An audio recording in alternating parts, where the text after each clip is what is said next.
Barb, Eliot, if you could come up, please. I worked with and for JB for 20 years. Now all of you knew him as a mentor and a friend. Try working for him.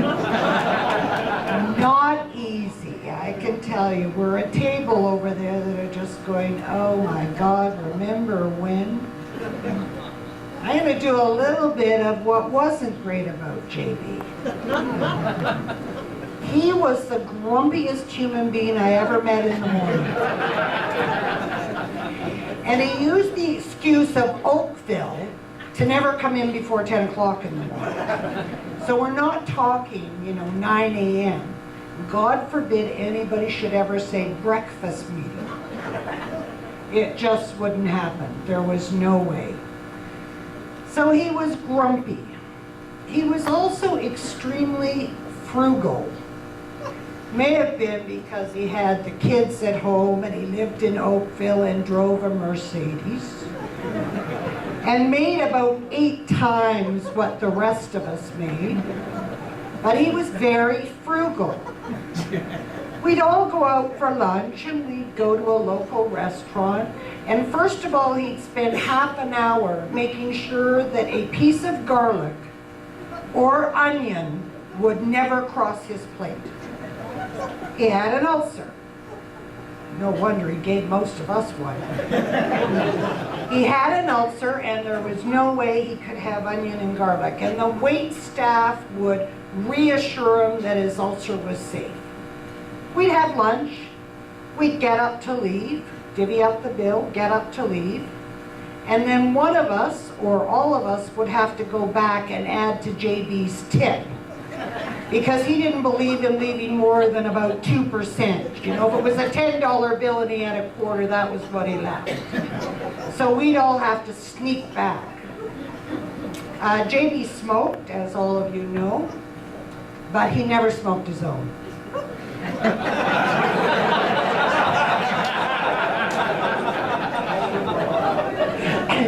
He would wander down the hall at the office and drop into anybody's office who smoked.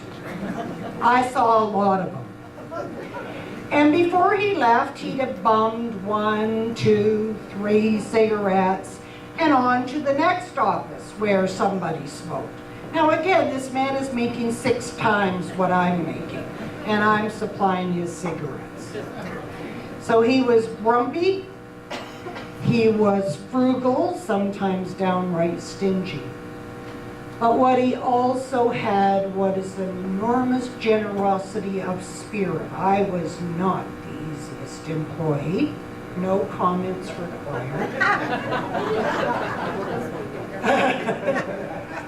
He always pushed all of us into things that we didn't think we could do, didn't think we were ready to do, weren't even sure we wanted to do.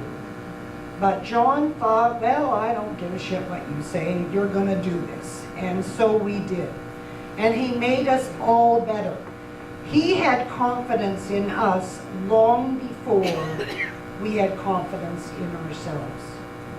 And that was an amazing trait, and I'm sure many of you have experienced that same you can do it attitude, even though you were quaking in your shoes.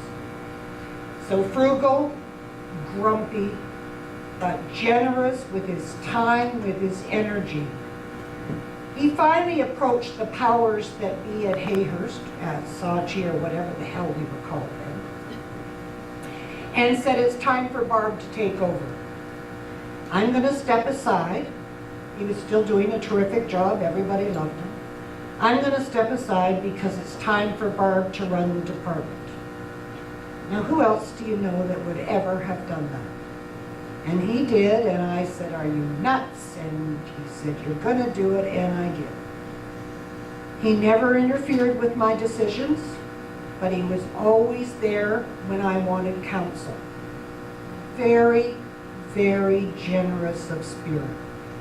When my dad died, I phoned John to tell him that I wouldn't be in for a while, and John said, I don't do funerals. I said, okay. So it should come as no surprise that there's no funeral for John, and that we're all here celebrating. He never did a funeral in his entire life. So John, light a joint, take a toke, and thanks for everything.